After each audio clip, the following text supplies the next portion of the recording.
Who authorized you to walk into my home looking like that? It wasn't a compliment. It wasn't a question either. Not really. It was a verdict. And the moment Alistair Payne said it, the entire city of Toronto might as well have leaned in and held its breath. Elowen Tate had spent 3 years perfecting the art of being forgettable. At Payne Capital's 42nd floor offices in the heart of the financial district, she was the kind of woman people looked past rather than at. She wore boxy sand-colored blazers that swallowed her shoulders. She kept her dark brown hair coiled into a flat, severe knot at the base of her skull. She spoke only when addressed and moved through the glass and steel corridors with the quiet efficiency of a well-maintained appliance. She was excellent at her job. She was invisible in every other sense. That had been intentional. Alistair Payne was not a man who noticed invisible things. At 36, he was one of the most powerful figures in Canadian private equity, at least on paper. On paper, Payne Capital managed $11 billion in assets across real estate, infrastructure, and private debt. On paper, he was a brilliant, merciless financier who had restructured 3 failing port authorities and built a private toll network across the Alberta corridor from nothing. Off paper was a different conversation entirely. Elowen knew, because she had spent 3 years sitting close enough to see both versions of him. She coordinated his schedule. She managed the coded correspondence that never passed through the firm's official servers. She knew which meetings were logged and which ones simply weren't. Alistair Payne did not run a criminal syndicate in the traditional sense. He ran something far more elegant and far more dangerous. A shadow financial architecture that laundered money through legitimate investment vehicles for half the organized networks operating in Ontario and Quebec. Men who controlled ports deferred to him. Men who had judges in their pockets called his assistant line first. To Alistair, Elowen was a functions, a flawlessly efficient function he hadn't once looked at sideways in 3 years. Until the night of the Beaumont Charity Gala. The event was held annually at the Imperial Ballroom of the Royal York Hotel, old money and new crime sharing the same crystal champagne flutes under the same gilded ceiling, the way Toronto always arranged itself. Alistair was expected to attend. His companion for the evening, a polished woman from a Westmount family who understood discretion and asked nothing inconvenient, had sent her apologies at 4 in the afternoon. A family matter, her message read. Elowen had relayed it without inflection. Alistair had read it once, set down his phone and said, "You're coming with me instead. Wear something appropriate. Use the corporate account. Car leaves from my residence at 8. He hadn't looked up. He had returned immediately to the risk assessment on his desk. Elowen had not argued. Arguing with Alistair Payne produced results that were, at best, professionally humiliating, and at worst the kind of outcomes that people in her situation did not walk away from. She had simply said, "Of course, Mr. Payne," gathered her bag, and walked herself into the nearest department store on King Street. The problem became apparent almost immediately. Everything on the rack was designed for women who wanted to be seen: deeply necklined things, slashed backs, fabrics that moved like water and clung like a second intention. Elowen had spent 3 years buying clothes specifically to be ignored in. She had no frame of reference for this. She found it on a clearance rack in the corner of the 4th floor. A wrap dress in deep garnet, not red, not burgundy, something richer than both, the color of dark wine poured on dark wood. The fabric was a matte crepe with a subtle weight to it, long sleeves, a wrap waist that tied at the side. Nothing scandalous about it in isolation. On a hanger, it was quietly elegant. On Elowen, with the knot at her waist pulled snug and her hair left down for the first time in years, because the bun made no sense with the neckline, falling in loose, dark waves past her shoulders, it was something else entirely. The change room mirror showed her a stranger. The wrap cut highlighted the curve of her waist in a way 3 years of boxy blazers had successfully erased. The garnet brought warmth to her brown skin, made her dark eyes luminous. She stood in the fitting room for a long moment, feeling vaguely like someone who had just removed a disguise they had forgotten they were wearing. She bought the dress. She told herself it was just for one evening. At precisely 8 o'clock, the private elevator opened into Alistair Payne's Rosedale residence. He was standing at the far end of the living room by a wall of floor-to-ceiling glass that framed the Toronto skyline, the CN Tower burning amber in the November dark, the lake a flat pewter sheet beyond the city's edge. He had a crystal glass of something amber in his left hand. His right hand held his phone to his ear, and he was speaking in the low, clipped register he used when he was making a point that did not require raising his voice. "I don't care what Laval's position is on the Midland accounts. If the transfers aren't reversed by morning, the whole structure unwinds and he loses the Quebec collateral." A pause. "Then let him lose it." Alistair turned, still talking. He looked toward the elevator out of habit, already reaching to gesture Elowen toward the sitting area while he finished the call. The gesture stopped halfway. His hand dropped. The phone went silent against his ear. Elowen stood in the elevator doorway, one hand holding a small black clutch, the other pressed flat against the doorframe because the way he was looking at her made her feel, suddenly, that she needed something solid to hold on to. Alistair's eyes moved over her once, just once, with the thoroughness of a man who made consequential assessments for a living. And when they returned to her face, there was something there that had not been there a moment ago, something she could not immediately identify, because in 3 years of working for him, she had never once seen it. "I'll call you back," he said into the phone. He didn't wait for an answer. He crossed the room toward her, unhurried, the way he crossed boardrooms. Like the space between himself and his objective was already a formality. He stopped close enough that she could smell cedar and something colder underneath, and the faint ghost of single malt, and the particular clean-edged tension that always clung to him like an atmosphere. "Who authorized you to walk into my home looking like that?" Elowen blinked. "You said something appropriate, That isn't what I said." His voice was low, dangerous in the way that had nothing to do with volume. "I said wear something appropriate. I did not say walk in here and make me want to cancel the entire evening." Her breath caught. She said nothing. Alistair's gaze dropped briefly to the way the garnet fabric followed the line of her waist, and the muscle in his jaw tightened fractionally. When he looked up again, his expression had already smoothed back into the controlled blankness she knew, but his eyes hadn't caught up. There was still something raw and unsettled there. 3 years, he said, quiet enough that it was almost not directed at her. 3 years you have sat outside my office. It's just a dress, Mr. Payne. No. His voice dropped further. It is a serious problem, and we have 45 minutes before we're expected in a room full of people who will be looking at you and drawing conclusions I am not prepared to correct tonight. He stepped back. The controlled mask sealed itself into place. Stay close to me. Do not engage Laval's people without me present. Understood?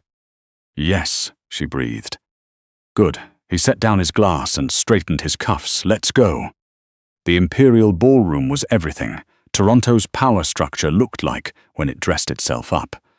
Chandeliers throwing gold across polished floors, a string quartet playing under the weight of too much perfume, and too many old agreements dressed as philanthropy. Elowen knew this room. She had prepared briefing documents for half the men in it. What she had not prepared for was being in the room wearing garnet crepe with Alistair Payne's hand at the small of her back. He hadn't let go of her since they stepped out of the car. His palm was warm, deliberate. Not a courtesy gesture, but something more declarative, the kind of touch that functioned as a boundary marker rather than an escort. Every time a man's gaze moved to her for a moment too long, and several did, their eyes registering surprise at finding someone interesting where they had presumably expected the usual interchangeable companion, Alistair would shift almost imperceptibly, angling his body between her and the onlooker. Not theatrical, not for show, just done. "You're doing it again," he said quietly, handing her a glass of champagne. Doing what? Standing like you're waiting to be dismissed. She looked up at him. I'm not used to people looking. Get used to it, he said simply. You're standing next to me and you're wearing that dress. The combination is not something people can politely ignore. She wasn't certain that was a compliment. She took a long sip of champagne. The evening moved the way these events always did. A careful choreography of proximity and distance, of handshakes that communicated more than the words accompanying them. Elowen managed it easily. She had been doing it invisibly for 3 years, noting things from the edges of rooms that others missed entirely. It was Emeric Laval who found them at the bar. She heard him before she saw him, a laugh like polished gravel, smoothed down but not quite convincingly. He materialized from the crowd in a pale grey suit, his dark hair silvered at the temples, handsome in the deliberate way of a man who understood exactly what he was using his appearance for. Alistair. The greeting carried the warmth of a man who wanted something. Alistair's voice was flat as stone. Laval's eyes moved to Elowen, and his smile widened in a way that made her stomach drop. I don't believe I've met your companion.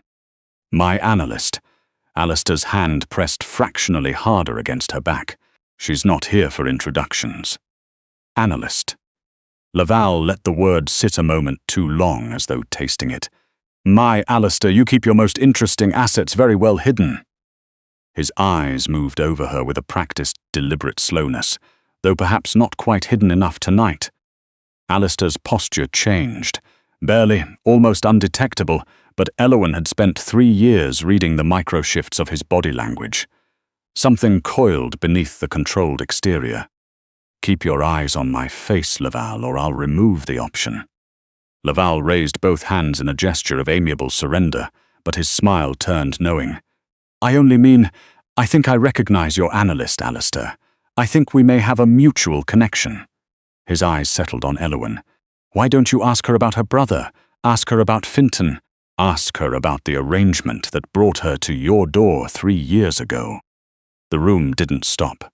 The string quartet kept playing, the champagne kept flowing, but the air directly between the 3 of them went absolutely still.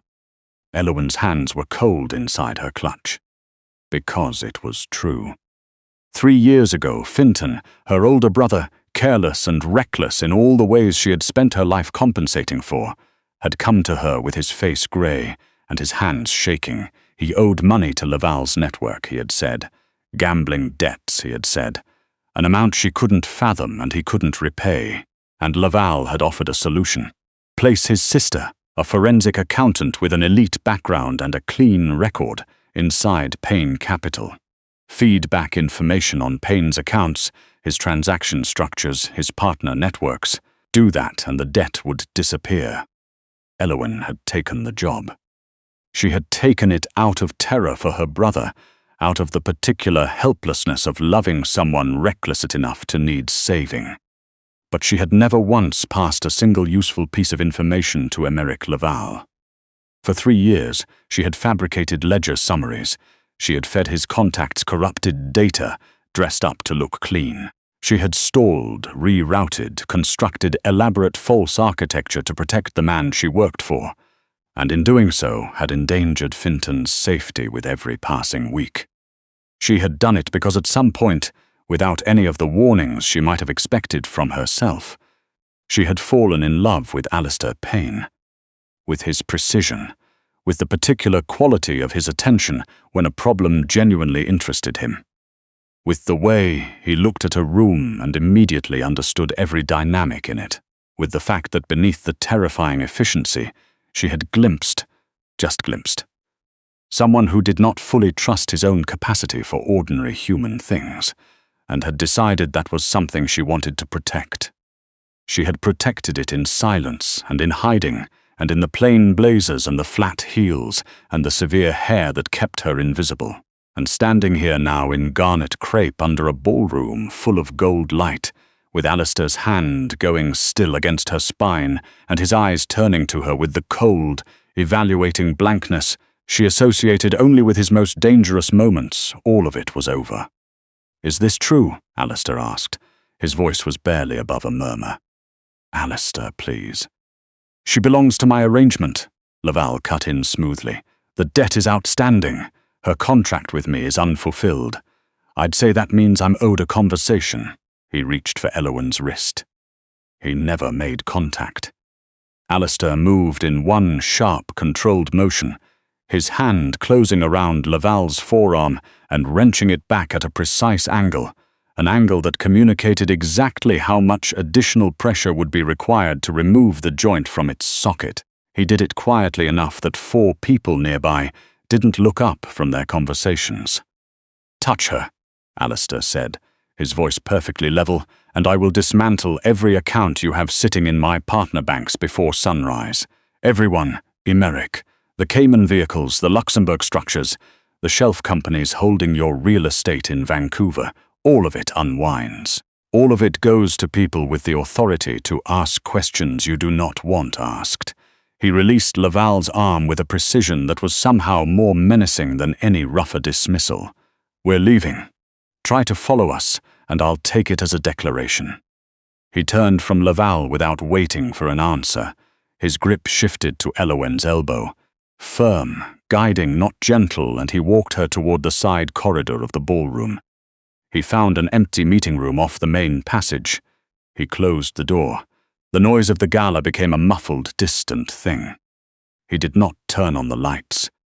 In the dark, lit only by the amber glow of the city through a high window, he stood with his back to her for a long moment, both hands flat on the boardroom table, his breathing controlled in the way that only happened when something was costing him extraordinary effort to manage. "Tell me," he said. So she told him.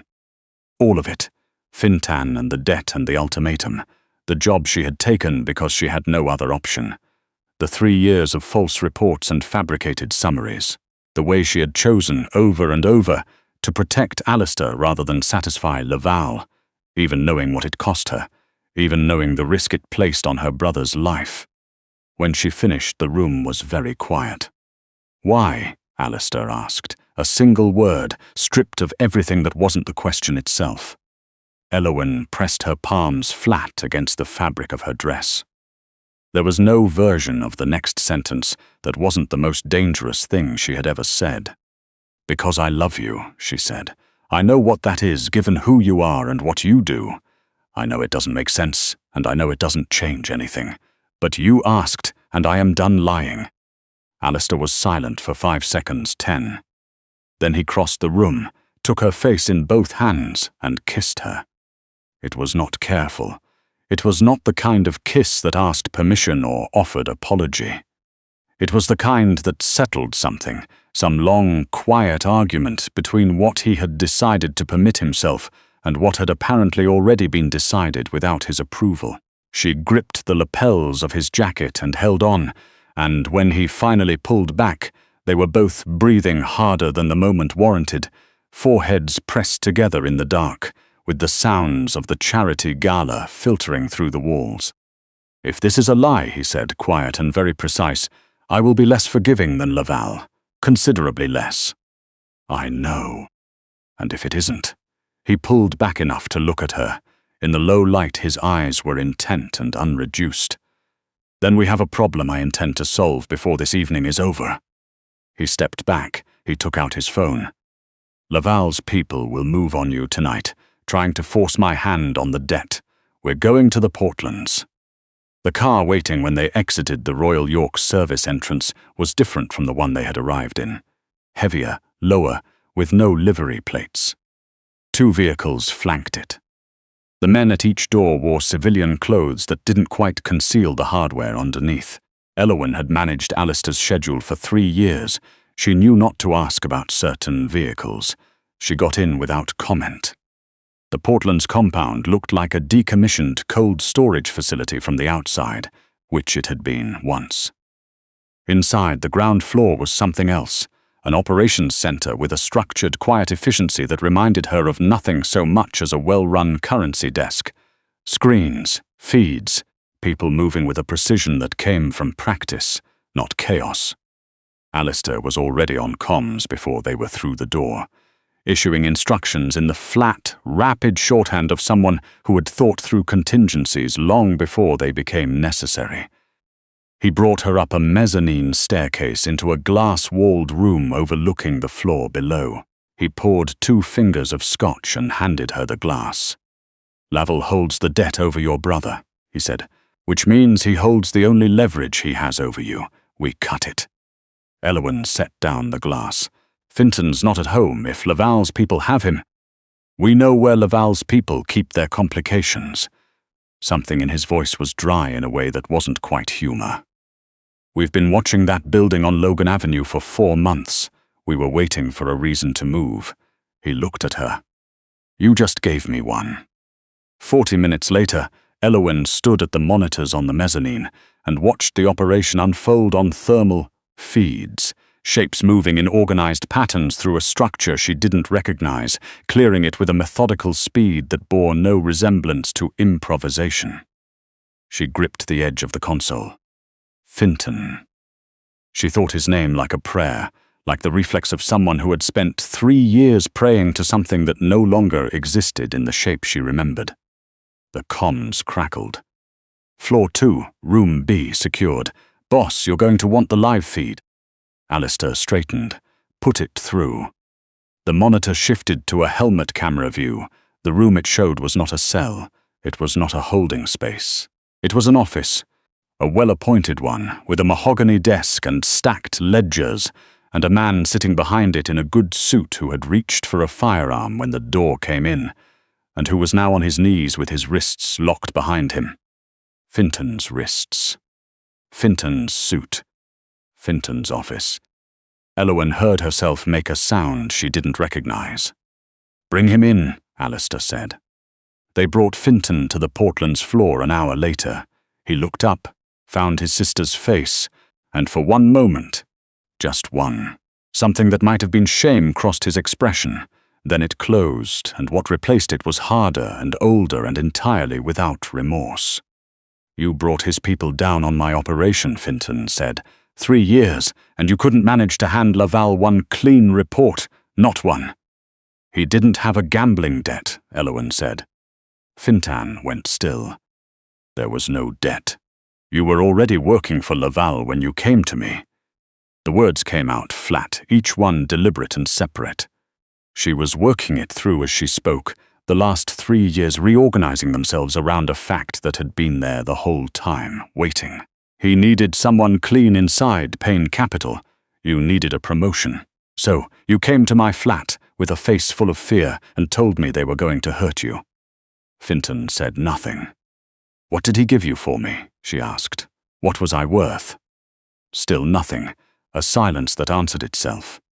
Elowen stood in the center of the Portland's floor and looked at her brother's face, the face she had memorized in childhood, the face she had organized her choices around for 3 years, the face that had been afraid on a Tuesday evening and had not been afraid at all. And she felt something she had been carrying for a very long time settle and release. Not grief. Grief implied surprise.